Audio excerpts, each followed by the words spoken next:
if you are a tenant and you're having issues with your payments, I think these are our recommendations as to what you should do from our perspective as landlords.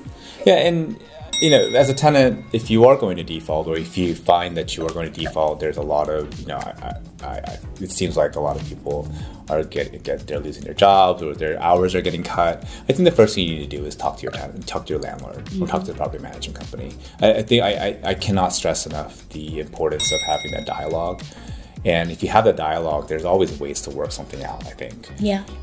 But if it's a situation where, you're like, hey, I cannot make the payment at all, see what you can do. Like say, be like, hey, you know what, can I have another roommate? Can I have, can I get somebody else to lease my property? Or can you find someone else to lease my property? Can I not be charged all these fees when I break the lease? Yeah. Can I leave? This happened during COVID. Yeah. Especially during COVID, when people were like, oh, I can't pay. I don't have a job. Set up a payment plan. Or say, hey, can you, or I'll vacate by a certain date. Can you work with me on finding another tenant? And so there's a lot of that kind of dialogue. I think a lot of these landlords are open to. Yeah.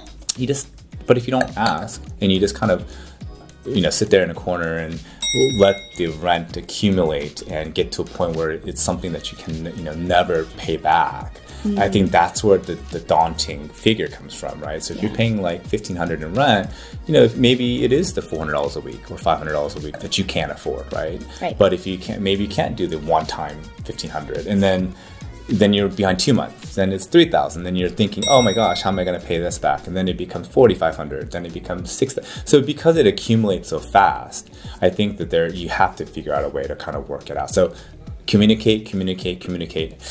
Tenants are really good about telling us about when things are broken and when things aren't working, but they don't tell us when they're going through some hardships. And I think that's the dialogue. Well, there's that fear too, like, oh my gosh, am I going to get kicked out of the house? But no, we want to work with you. We want to make it work for everybody, because it's not easy to put in a new tenant into the place either. So, and we're not saying that all landlords are like us. We're just, it's more. We're good landlords. Yeah, we just. I hope.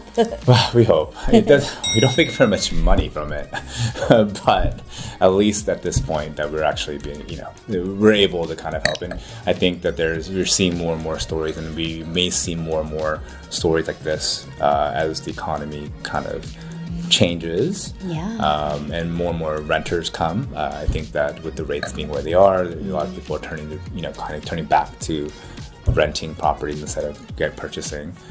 So it's interesting. Just keep that dialogue going, and that's the only thing I can stress is let us know, or let your landlord or your property manager know that something is happening and you need some help.